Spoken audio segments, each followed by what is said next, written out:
Sziasztok! Ez itt a Tökéletlen Történelem, és ebben a videóban a gyors éttermek hihetetlenül izgalmas történetét mutatjuk be nektek. Ha szeretnél még több videót látni, támogathatsz minket a Patreonon.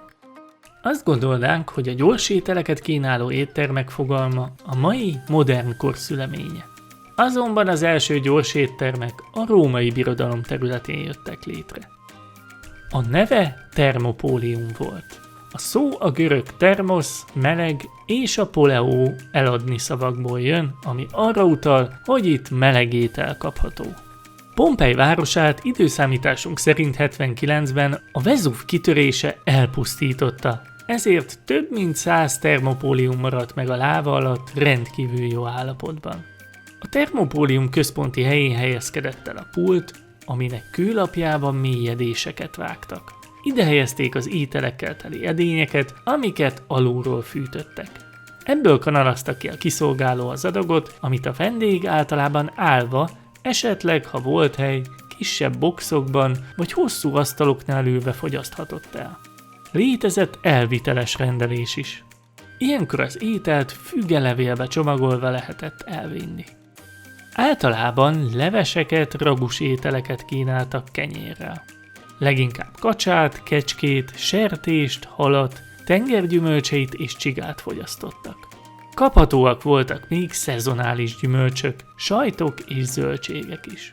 Innivalónak forró vízzel kevert bort, forralt bort, mézsört és az alsó néprétegek számára készült víz- és borecet keverékét, proszkát fogyasztottak. A bort amfórákban tárolták, aminek belsejét szurokkal vagy egyéb vízhatlan anyaggal kenték be. Az értékesebb borokat a vendéglő északi hidegebb felén földbe ásták, így hűtötték. Természetesen árultak sört is. A termopóliumban leginkább átutazók jártak, vagy azok, akiknek otthon nem volt lehetőségük főzni. Egy jó állapotban fennmaradt termopóliumot Magyarországon is feltártak, Gorsiumban, a mai Tácon. Az alsó néprétegek, például cselédek és földművesek az egyszerűbb és olcsóbb Popinába jártak. Ezek szintén gyors étkezdék voltak.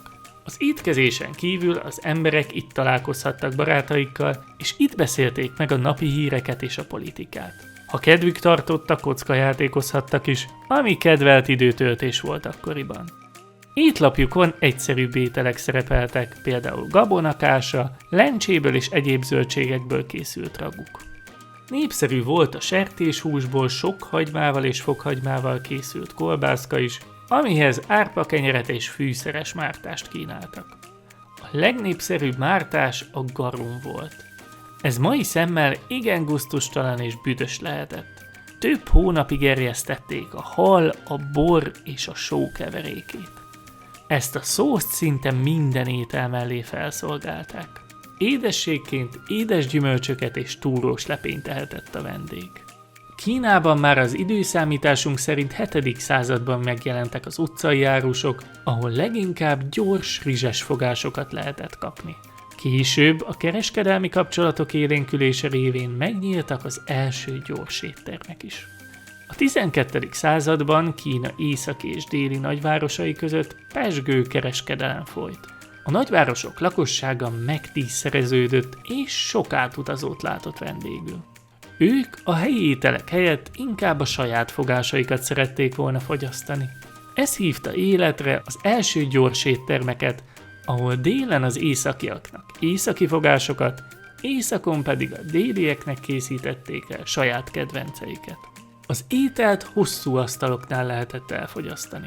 Ezek az éttermek jellemzően fogadók és bordélyházak szomszédságában helyezkedtek el. A középkori európai ember szűkös körülmények között élt, sokszor többen húzták meg magukat egy kisebb lakásban. Itt nem volt lehetőségük főzni, ezért az étkezést utcai vagy piaci árusoktól vett elemózsiával oldották meg. Ezeknél a mozgó árusoknál leginkább húsos pitét, sült húsokat és halakat lehetett vásárolni. Nyugat-Európában létezett a közös asztalnál elfogyasztott, fixáras étkezés, amit a fogadókban lehetett igénybe venni. Be kellett fizetni az árat, és pontosan 13 órakor asztalhoz ülni. Aki nem volt ott, az nem kapott enni. Nem lehetett választani, azt kapták a vendégek, amit a szakács aznapra főzött. Ez általában valami ragus étel volt, amit kenyérrel egy közös tálból fogyasztottak el. A középkori Magyarországon is jellemző volt, hogy az utcai piaci sütögetőket azok látogatták, akik nem tudtak otthon főzni maguknak. Pesten a Duna mentén több helyen is lehetett náluk egyszerű, tűzhelyen sült húst, esetleg kását vásárolni. Magasabb szintet képviseltek a laci konyhák. Ezek szintén utcai vásári kifőzdék voltak, de sátor alatt működtek. Itt már le lehetett ülni, jókat enni és beszélgetni a barátokkal. Ezeket is leginkább a szegényebbek látogatták. A gazdagok messze elkerülték őket. Kínálatukban megtalálható volt a sült hús, hal és kolbász, valamint a bableves is. Mellé leginkább bort fogyasztottak.